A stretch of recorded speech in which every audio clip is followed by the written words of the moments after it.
Les familles des nourrissons concernés ont décidé de sortir du silence et l'avocat d'une des familles a décidé de prendre la parole. Maître Bouguessa, bonjour. Bonjour.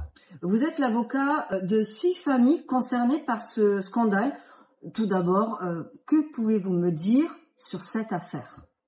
Sur cette affaire, il y aurait en même temps tellement de choses à dire et strictement rien à dire, puisqu'aujourd'hui, concrètement, nous n'avons strictement aucune information concernant ce qui se serait passé, et j'emploie volontairement le conditionnel. On ne sait strictement rien. Et pour les familles que nous représentons, les 6 familles, avec mes consoeurs Maître Roumane et mes consoeurs Maître Maghrebi, nous ne savons strictement rien. Est-ce qu'il y a pu y avoir des identifications? Parce que nous savons dans le cadre de l'enquête que des photos, que des vidéos existent, donc des preuves parfaites en droit français. Est-ce que les parents ont pu être convoqués? Est-ce que des identifications ont pu être réalisées? Alors, selon les informations de mes clients, puisque le niveau d'information de mes clients est fonction des convocations qui ont pu être apportées par notamment la brigade de police ou même l'hôpital. Donc, il y a des identifications, semble-t-il, en cours et qui sont surtout en cours de résolution. Et nous ne savons rien de plus. À ce stade-là de la procédure, on n'a strictement aucune certitude sur l'identification de ces nourrissons. Et surtout, à ce stade, on ne sait strictement pas s'il y a peut-être quelques nourrissons, beaucoup plus de nourrissons, une dizaine, on ne sait strictement rien. Nous nous trouvons justement devant l'hôpital concerné. Et ma question suivante est, avez-vous été contacté? Est-ce que l'hôpital a présenté ses excuses? Quelle est la réaction de l'hôpital? Alors, à ce stade, également sous le contrôle d'autres éléments, certaines familles nous ont adressé les courriers qu'ils ont reçus de l'hôpital. Et je puis vous assurer, nous avons pu l'analyser, que les courriers de l'hôpital sont des copier-coller.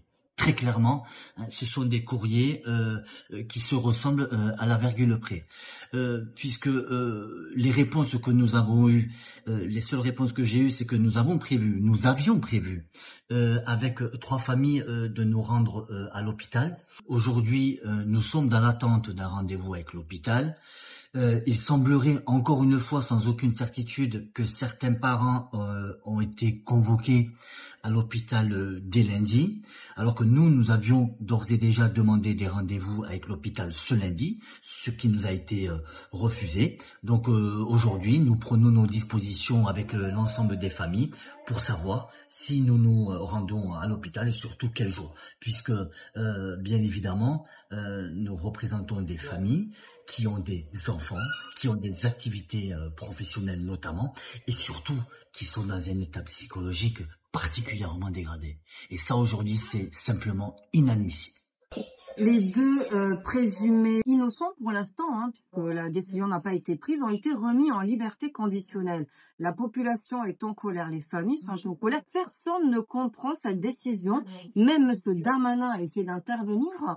Pourquoi ces décisions, s'il vous plaît, en tant qu'avocat? Je me serais empressé, vous pensez bien, de pouvoir rationnellement expliquer cette décision à mes clients. Je prends acte, bien évidemment, de la décision qui a été prise par la Cour d'appel de Paris, de la Chambre de l'instruction de la Cour d'appel de Paris, qui a confirmé le placement sous contrôle judiciaire. Aujourd'hui, je suis abasourdi tout autant que l'ensemble de mes clients. Dans le dossier, il y a des preuves parfaites en droit français. Personnellement, je les ai vues. D'ailleurs, je remercie encore une fois Alain Pédo d'avoir dénoncé ce scandale d'État. On ne faudrait pas les oublier. Pourquoi, face à des preuves, à des vidéos où on voit des actes innommables, ces gens sont encore dehors? Régulièrement, dès lundi, nous nous voyons avec Maître Roumane et Maître Maghrebi pour mettre en place une stratégie véritablement de défense. La première étape, c'est même pas une étape d'explication, c'est d'être présent à l'hôpital pour écouter attentivement. La suite, bien évidemment, elle est judiciaire. Et elle est judiciaire à un double niveau, dans le cadre de la procédure pénale, et éventuellement dans le cadre d'une mise en cause de la responsabilité de l'hôpital. Bonjour Laïla et merci d'être avec moi. Merci Sarah.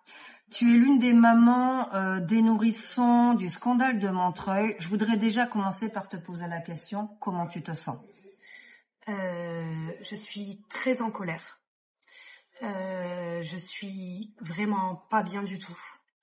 J'ai cette tristesse qui me ronge tous les jours. Et j'ai peur aussi. J'ai peur. Est-ce que tu arrives, depuis que l'affaire est sortie, ton bébé est à la maison, se porte bien, est-ce que tu arrives à dormir? Est-ce que tu arrives à reprendre ta vie normalement? Est-ce que tu veux des réponses? T'en es où? Alors, cela a beaucoup d'influence sur ce qui se passe à la maison, puisque ma vie a totalement changé depuis. Je suis angoissée, je dors plus. Le peu que je dors, j'en fais des cauchemars. Je me réveille très très angoissée. On ne mange plus et ça impacte toute ma famille, mes enfants, le rythme qu'on avait, tout est impacté clairement. Je t'ai montré effectivement une des photos d'un des bébés avec beaucoup de prudence. Tu m'as envoyé toi-même la photo de ton bébé qui se porte très bien. Je tiens vraiment à le dire aux personnes qui vont écouter l'interview. Il se pourrait, avec beaucoup de prudence, il se pourrait que ton enfant soit concerné. Alors, on remercie la commissaire qui est en charge de l'enquête, qui fait un travail formidable. Ça t'a fait quoi d'être convoqué, de voir les vidéos? Choc total. On ne pensait pas un jour se retrouver dans une affaire aussi sordide que celle-ci, surtout quand cela peut concerner son propre enfant. On a tellement confiance au milieu hospitalier, parce que du coup, on n'a pas le choix, la réanimation, c'est pour sauver nos bébés. Donc, on leur fait tellement confiance. Et d'apprendre ce genre de choses, ça remet tout en doute. J'ai été horrifiée de voir ces vidéos, bien évidemment. Je pensais pas que ça pouvait exister. D'ailleurs, je te remercie infiniment, Sarah, d'avoir passé cet appel sur tes réseaux pour éventuellement que les mamans t'envoient leurs nourrissons. Je tiens à remercier bien évidemment Alerte Pédo, qui, grâce à eux, la commissaire m'a contactée la journée même et j'ai pu être reçue. Non, je ne te cache pas que le doute persiste parce que j'attends d'avoir la réponse, est-ce que c'est bien mon bébé ou pas? Mais quoi qu'il en soit, je suis là pour tous les autres bébés aussi. Et c'est une cause qui me tient beaucoup à cœur. Dernière question, et je te laisse évidemment tranquille parce que c'est vraiment pas évident. Je vois que tu as un peu les larmes aux yeux, c'est pas simple.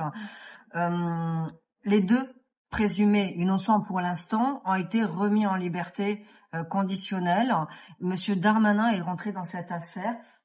Tu en penses quoi de tout ça? Choc total. Comment est-il possible de remettre ce genre de personnes dehors,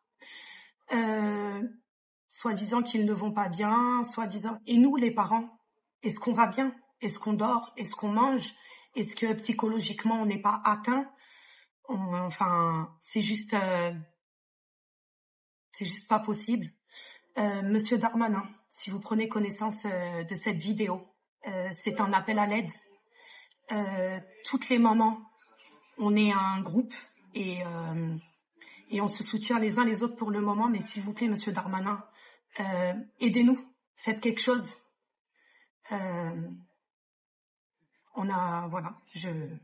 Merci beaucoup pour ton courage. Merci pour tout ce que tu fais, qui a relié toutes les familles. Il y en a à côté de nous, mais on va pas les montrer. Un des bébés qui est là, ça m'a bouleversée. On va continuer. Maître Bouguessa est là. D'autres avocats vont rentrer dans la boucle. Merci énormément et je vous souhaite énormément de courage. Merci. Merci à toi, Sarah.